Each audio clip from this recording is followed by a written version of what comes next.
What's up guys, Lifting here. Another Flashback league is upon us, and in this video I am going to showcase 5 builds, or maybe more, that I all consider good, viable choices for anyone who still haven't decided on what they are going to play. There are links to each individual guide in the description below. The first build on the list is by Kiss Me Quick, and it is a Reave Gladiator. The build is overall very flexible and allows you to swap in different gear and or skill gems if you prefer, but can of course also be followed exactly as laid out in the guide. Reave together with Reave provides some strong area clear potential, and despite Reave not being the typical boss killer, this build manages to easily destroy them anyway, even in the highest tier maps.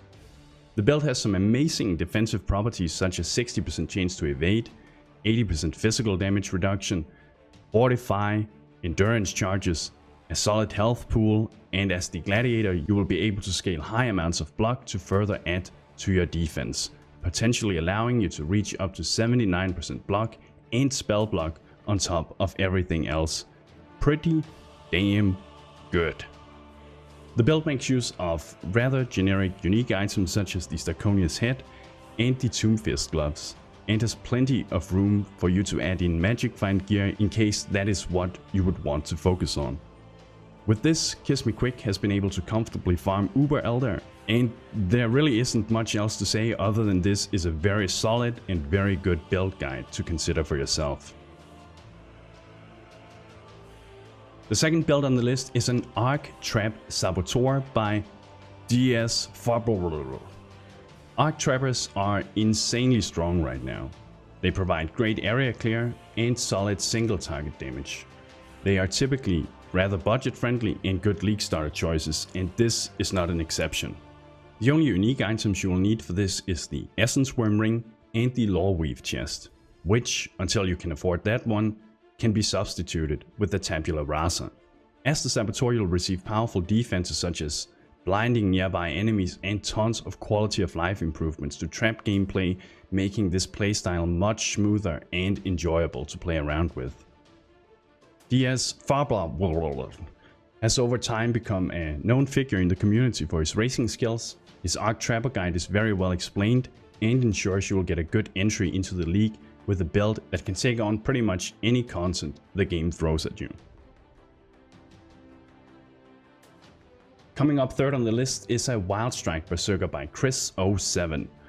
The core idea of this build is to get instant leech through the interaction between the Berserkers cloaked in Savagery Ascendancy and the Bloodseeker Claw. Instant leech used to be the preferred form of defense back in the day, but since Volpack was changed, it has since been much harder to obtain.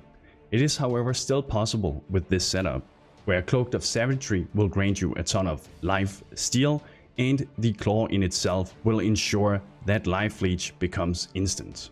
Wildstrike in itself is a powerful skill that primarily excels in area clear, but it actually also does very well for single target damage.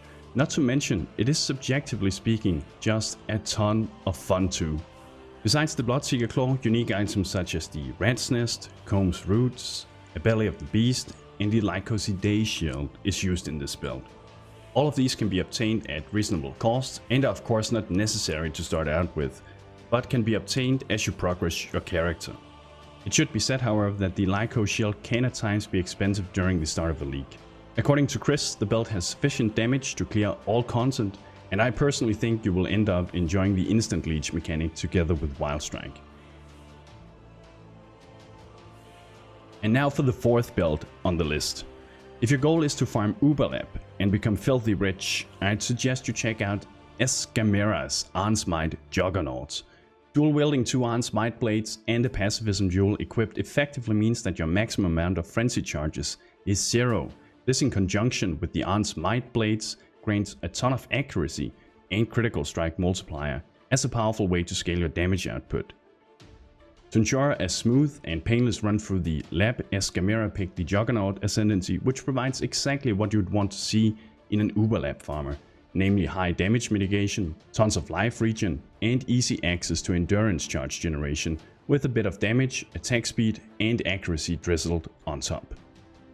If you at one point become tired of labbing, the build can also be used as a solid mapper, and you will have more than enough damage to take down the Shaper if that is your goal too. I featured this build before in past videos, but I just really like this setup and thought it worth sharing once again.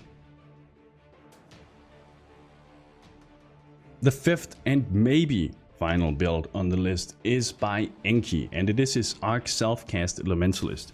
For those of you guys who are looking for solid and more arch-typical spellcaster, ENKI'S Arc Witch is the go-to choice. The guide is exceptionally well written and ensures you will get a nice transition into the league even if you are a beginner or a veteran to the game. As the Elementalist, you'll be able to leech, become immune to reflected elemental damage, and get extra effect of your shock debuff, leading to more damage. It is entirely possible to play this build as a solo self-found character and rely primarily on rare gear. But if you have access to trade, then items such as the Impulsor's Broken Heart, Essence Worm, Mind of the Council, and Doriani's Catalyst are all good and viable choices to pick from. However, there are plenty of alternatives too, depending on your budget and preference. And guess what's going to happen now, guys? I'll give you 5 seconds to think.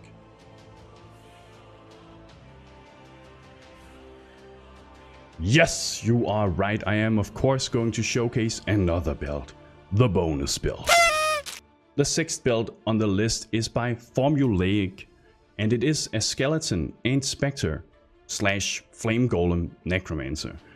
I'm not really sure why, but summoners just doesn't seem to get hit by the nerf hammer, and most of them doesn't even have high evasion.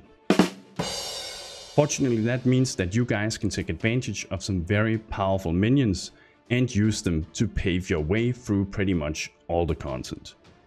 FOURMULAIC'S summoner build uses skeleton warriors as a core component to the build to provide proper single target damage output, and solar guard specters for area clear. Alternatively, FOURMULAIC'S also proposes the use of cannibal fire eaters, flame and frost sentinels, and a few other possible spectre setups, or even the use of flame golems instead of specters, depending on what you prefer, which ultimately allows for a bit more freedom of choice and originality into your build.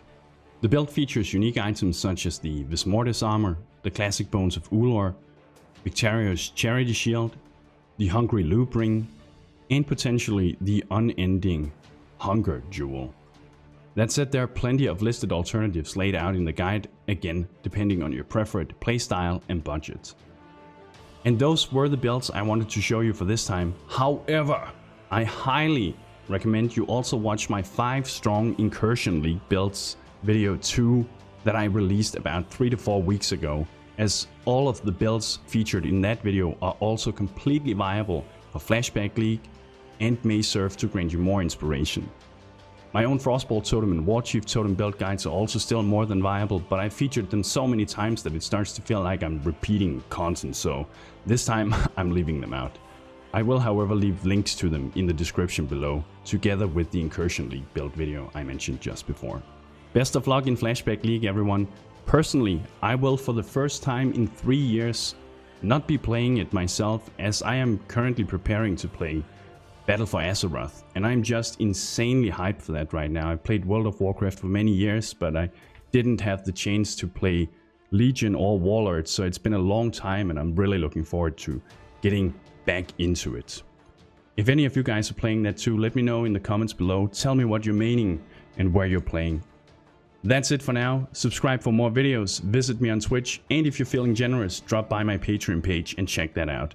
Thank you very much for watching, and bros, do you even nerd?